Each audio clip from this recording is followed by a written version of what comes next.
నమస్తే, welcome to Leo news. వివేక హత్య case ఈరోజు సుప్రీంకోర్టులో విచారణకు వచ్చింది. అయితే గతంలో సిబిఐ ఇది కొలిక్కొచ్చిందని చెప్పి దీనిపైన ఇంకా విచారించాల్సిన అవసరం లేదు అని తన భావాన్ని వ్యక్తం చేసింది. అయితే ఇప్పుడు తాజాగా మళ్ళీ అదే సిబిఐ ఈ కేసును విచారించబోతున్నట్టు మరి కోర్టులో ప్రస్తావించినట్టు తెలుస్తోంది. మరి ఈ విచారణ కనుక కంటిన్యూ అయితే మరి ఇందులో ఇంకా ఎవరెవరి ఇన్వాల్వ్మెంట్ ఉంది, ఇంకెవరెవరిని విచారించే అవకాశం ఉంది, మరి ఈ కేసు ఏ మలుపు తిరగబోతుంది అన్న విషయాన్ని తెలుసుకుందాం. మనతో పాటు ఉన్నారు ప్రముఖ ఆర్థిక, రాజకీయ, సామాజిక విశ్లేషకులు రాజేష్ అప్సాని గారు. నమస్కారం సార్. నమస్కారం సార్, ఇప్పుడు సిబిఐ మళ్ళీ కంటిన్యూ చేస్తాను, వివేక హత్య కేసు విచారణ కోర్టు పర్మిషన్ ఇస్తే అంటుంది. మరి ఈసారి విచారణలో అంటే ఇప్పటి వరకు మళ్ళీ స్టార్టింగ్ నుంచి మొదలు పెట్టాలి అంటారా, లేదు అంటే మళ్ళీ ఇక్కడ నుంచి కంటిన్యూ చేసే అవకాశం ఉందంటారా? ఏ మలుపు తిరగబోతుంది అంటారు ఈసారి సరికొత్త విచారణతో? మరి మనం గతంలో నాకు గుర్తున్న వరకు రాజేంద్ర ప్రసాద్ గారు కానీ లేదంటే నరేష్ గారు కానీ వాళ్ళిద్దరిలో ఎవరో హీరోగా డామిట్ కథ అడ్డం తిరిగిందని ఒక సినిమా వచ్చింది, కామెడీ సినిమా. కానీ సిబిఐ విచారణని సక్సెస్ఫుల్గా ముగించగలిగాం. అసలు సిసలు సూత్రధారుల్ని విచారణ పరిధిలోకి రాకుండానే అడ్డుకోగలిగాం. వివేకానంద రెడ్డి గారి హత్య కేసు అసలు సిసలు లాజికల్ కంక్లూషన్కి రాకుండానే ఏదో కొంతమంది ప్రమేయానికి పరిమితం చేసి విచారణ మమ అనిపించాం అని చెప్పని ఇప్పటిదాకా ఊపిరి పీల్చుకుంటున్న కొంతమంది ఈరోజు సిబిఐ సుప్రీంకోర్టులో ఫైల్ చేసిన అఫిడవిట్ తోటి డామిట్ కథ అడ్డం తిరిగింది, మనం ఊహించింది ఒకటి, అక్కడ జరుగుతున్నది ఒకటి, మళ్ళీ సిబిఐ వచ్చి మన తలుపులు తట్టడానికి సిద్ధపడుతుందేమో అన్న ఒక భయాందోళన కలిగించే నిర్ణయం ఇది. కారణం ఏంటి అంటే వివేకానంద రెడ్డి గారు లాంటి ఒక హై ప్రొఫైల్డ్ పర్సన్, ఆయన హత్య గావింపబడి నిన్నటికి 6 సంవత్సరాల 6 నెలల కాలం పూర్తయింది. 2019 మార్చి 15 ఆయన హత్య జరిగింది. ఇవాళ మనం 2025 సెప్టెంబర్ 16వ తారీఖులో ఉన్నాం. 6.5 సంవత్సరాల కాలం పూర్తయిపోయినా ఒక హత్య కేసులో సూత్రధారులు ఎవరు, పాత్రధారులు ఎవరు అనేది ఇంకా ఇప్పటికీ కూడా సిబిఐ లాంటి దేశ అత్యున్నత విచారణ సంస్థ కూడా ఇంకా నిగ్గు తేల్చలేకపోయింది అని అంటే, వాళ్ళని నిగ్గు తేల్చనివ్వకుండా ఒక రాష్ట్ర ప్రభుత్వం తన యంత్రాంగాన్ని మొత్తాన్ని కూడా సిబిఐకి వ్యతిరేకంగా మొహరింపజేసి విచారణకు ప్రతిబంధకాలు సృష్టిస్తూ ఆఖరికి బాధితురాలుగా ఉన్న డాక్టర్ సునీత గారు ఆంధ్రప్రదేశ్ రాష్ట్ర పరిధిలో జగన్మోహన్ రెడ్డి గారు పాలకుడిగా ఉండగా మా నాన్న కేసు విచారణ వేగవంతం కాకుండా ప్రతిబంధకాలు సృష్టిస్తున్నారు కాబట్టి ఆ రాష్ట్ర పరిధిలోనే విచారణ జరగడానికి వీల్లేదు అని చెప్పని సుప్రీంకోర్టు నుంచి ఉత్తర్వులు తీసుకొచ్చుకొని పక్క రాష్ట్రానికి తీసుకెళ్లి విచారణ జరుపుకున్న పరిస్థితులు. అలాగే హత్య కేసులో సూత్రధారి అని చెప్పని అవినాష్ రెడ్డిని అరెస్ట్ చేయాలి అని చెప్పని సిబిఐ భావించిన సందర్భంలో కర్నూలు విశ్వభారతి హాస్పిటల్ దగ్గర సృష్టించిన హంగామా, సిబిఐ అధికారులని బెదిరించిన తీరు, శాంతి భద్రతల సమస్య సృష్టింపబడుతుంది అని చెప్పని పోలీసులు చేసిన సహాయ నిరాకరణ, ఇవన్నీ మన కళ్ళ ముందున్న వాస్తవాలు. ఇటువంటి నేపథ్యంలో రీసెంట్గా సిబిఐ సుప్రీంకోర్టు దృష్టికి విచారణ ముగిసింది అని చెప్పిన ఒక అఫిడవిట్ ఫైల్ చేసిన సందర్భంలో నాలాంటి వాళ్ళందరం కూడా విచారణ ముగిసిందా, విచారణని ముగించారా అని చెప్పని కూడా ప్రశ్నలు లేవనెత్తడం జరిగింది. కారణం ఏంటి అంటే ఇప్పటికింకా అపరిష్కృతంగా ఉన్న ప్రశ్నలు చాలానే ఉన్నాయి. ఫిల్ ఇన్ ద బ్లాంక్స్ అంటారు కదా, ఆ బ్లాంక్స్ ఫిల్ అవ్వకుండానే మిగిలిపోయి ఉన్నాయి చాలా అంశాల్లో. మరి విచారణ ముగిసిందని చెప్పని సిబిఐ ఎలా ప్రకటించగలుగుతుంది? అసలు ఏ స్థాయి వ్యక్తులైనా సరే ఒక హత్య కేసులో సూత్రధారులు అనుకున్నప్పుడు వాళ్ళని పిలిచి విచారించాల్సిన అవసరం లేదా? వాళ్ళ ప్రమేయాన్ని నిర్ధారించాల్సిన అవసరం లేదా? ఆ అనుమానాలను నివృత్తి చేయాల్సిన అవసరం లేదా అని చెప్పని మనలాంటి వాళ్ళందరం కూడా పదే పదే ప్రశ్నిస్తూ వచ్చాం. ఈ సందర్భంలోనే అవినాష్ రెడ్డికైనా, వాళ్ళ నాయన భాస్కర్ రెడ్డికైనా, దేవిరెడ్డి శివశంకర్ రెడ్డికైనా, అలాగే గంగిరెడ్డి లాంటి వాళ్ళందరికీ ఇప్పటికే దక్కిన బెయిల్ నేపథ్యంలో ఈ బెయిల్ రద్దు చేయాలి. వాళ్ళు బెయిల్ మీద బయట ఉండి విచారణ ప్రభావితం చేస్తూ ఉన్నారు, సాక్షుల్ని ప్రలోభపెట్టే ప్రయత్నం చేస్తూ ఉన్నారు.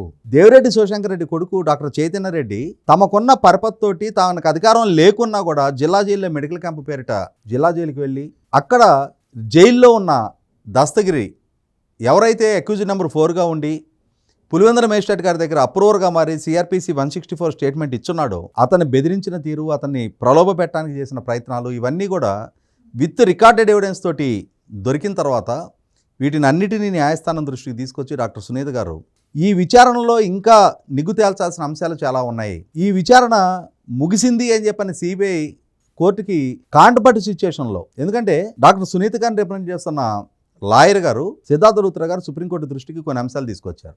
మీరు ఒక టైం బౌండెడ్ షెడ్యూల్లోగా ఈ విచారణ ముగించండి అని చెప్పని సిబిఐకి ఒక టైం లైన్ ఫిక్స్ చేసిన నేపథ్యంలో తప్పని పరిస్థితుల్లో ఆ టైం లైన్ మేరలేక విచారణ ముగిసింది అని చెప్పని వాళ్ళు చెప్పాల్సి వచ్చింది. కానీ ఇప్పటికీ ఇంకా ఇల్లాజికల్గానే ఆ కేసు విచారణ ఉంది. కాబట్టి ఒక లాజికల్ కంక్లూషన్కి తీసుకురావడానికి ఇంకా మరింత లోతైన విచారణ జరపాల్సిన అవసరం ఉంది, ఇంకా మరింత మందిని విచారించాల్సిన అవసరం ఉంది అని చెప్పిన నేపథ్యంలో ఈరోజు సిబిఐ మరొక అఫిడవిట్ ఫైల్ చేయడం జరిగింది. బాధితులు విచారణ జరగాలి అని కోరుకుంటున్నారు. మీరు సరైన ఆదేశాలు ఇస్తే విచారణ కొనసాగించడానికి మేము సిద్ధంగా ఉన్నామని చెప్పడం జరిగింది. ఇవాళ సిబిఐ అయినా లేదు మనలాంటి వాళ్ళందరికీ కూడా మన కళ్ళ ముందు కనిపిస్తున్న కొన్ని ప్రశ్నలని రిజాల్వ్ చేయాల్సి సమాధానం రాబట్టాల్సిన అవసరం ఉంది. ఎందుకంటే 40 కోట్ల రూపాయల సుపారీ ప్రస్తావన వచ్చింది. అసలు 40 కోట్ల రూపాయలు ఇవ్వగలిగే ఆర్థిక సామర్థ్యం ఉన్న వ్యక్తులు ఎవరు? అసలు 40 కోట్ల రూపాయలు ఒక హత్య కేసు కోసం వైట్ మనీ అయితే ఎవరు? 100 రూపాయలు అది బ్లాక్ మనీ అయి ఉంటుంది. అంతటి బ్లాక్ మనీ హోల్డ్ చేస్తున్న వ్యక్తులు ఎవరు? ఆల్రెడీ దస్తగిరి నాకు ₹1 కోటి అడ్వాన్స్గా ఇచ్చారని చెప్పాడు. అందులో 72 లక్షల రూపాయలు సిబిఐ రికవర్ చేసుకొని వాళ్ళ ఆల్రెడీ సిబిఐ ఆ జప్తు 72 లక్షలు రికవర్ చేసుకొని ఉంది.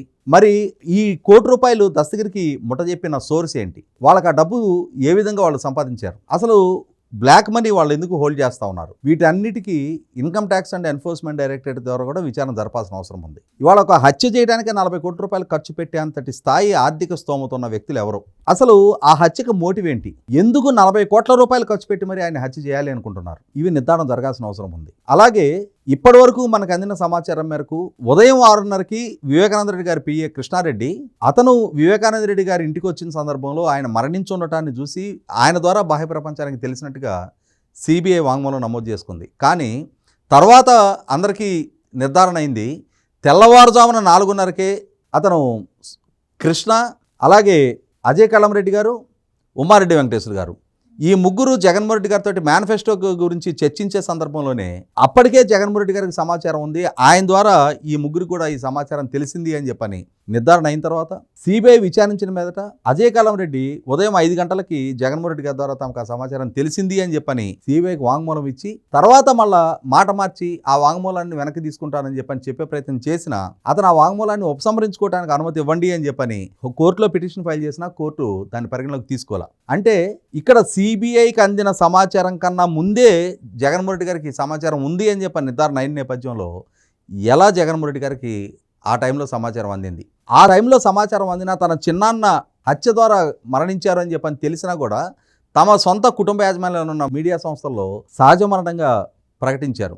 అసలు సాక్ష్యాధారాలు ఎందుకు చెరిపివేశారు? ఆయనకి జరిగింది హత్య అని చెప్పని తెలిసినా కూడా ఉదయం 4:30కి ఆయనకి సమాచారం తెలిస్తే సాయంత్రం 4 గంటల వరకు ఆయన పులివెందుల ఎందుకు రీచ్ అవ్వలేదు? రీసెంట్గా రాప్తాడు నియోజకవర్గంలో చినపాపిరెడ్డిపల్లి గ్రామంలో కురుబ లింగయ్య అని ఆయన ఒక వైసీపీ కార్యకర్త చనిపోతే బెంగళూరు నుంచి హెలికాప్టర్లో వచ్చిన జగన్మోహన్ రెడ్డి గారు తన సొంత చిన్నాన్న చనిపోతే ఎందుకని బై రోడ్డు మార్గాన్ని ఎంచుకోవాల్సి వచ్చింది హైదరాబాద్ నుంచి పులివెందులు వెళ్ళడానికి? వీటన్నిటి నేపథ్యంలో ఒక హత్య కేసు వాస్తవాలను వక్రీకరిస్తా మరుసటి రోజు వాళ్ళ పేపర్లో నారాసుర రక్త చరిత్ర అని చెప్పని నాటి ముఖ్యమంత్రి గారికి ఆపాదిస్తూ ఎందుకు బ్యానర్ ఐటెంలు ప్రచురించారు? దాన్ని ఒక ఎన్నికలాస్త్రంగా ఎందుకు మలుచుకునే ప్రయత్నం చేశారు?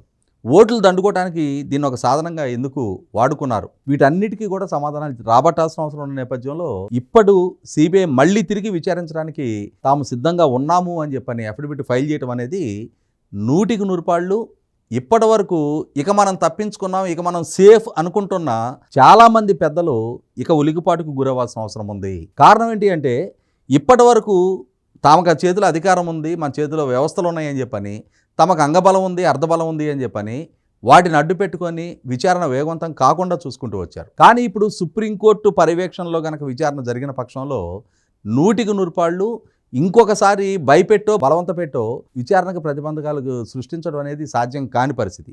ఎందుకంటే అధికారము లేదు, ఒకనాటి యంత్రాంగ అండదండలు లేవు. ఇటువంటి పరిస్థితుల్లో ఇప్పటి వరకు డాక్టర్ సునీత గారు పదే చెప్తూ వస్తున్నా విచారణకి మీరెందుకు ప్రతిబంధకాలు సృష్టించే ప్రయత్నం చేస్తున్నారు? సిబిఐ ద్వారా దోషులు పలానా అని చెప్పి నిర్ధారణ వ్యక్తుల్ని మీరెందుకు సమర్థించే ప్రయత్నం చేస్తున్నారు? మీరెందుకు కాపాడే ప్రయత్నం చేస్తున్నారు?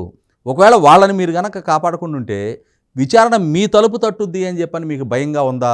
మీ ప్రమేయం ఈ కేసులో ఉంది అని చెప్పని మీకు భయంగా ఉందా అని చెప్పని పదే సూటిగా స్పష్టంగా జగన్మోహన్ రెడ్డి గారిని ప్రశ్నిస్తున్న అంశం ఇవాళ ఖచ్చితంగా జగన్మోహన్ రెడ్డి గారి ఉలికిపాటు కూడా కారణం.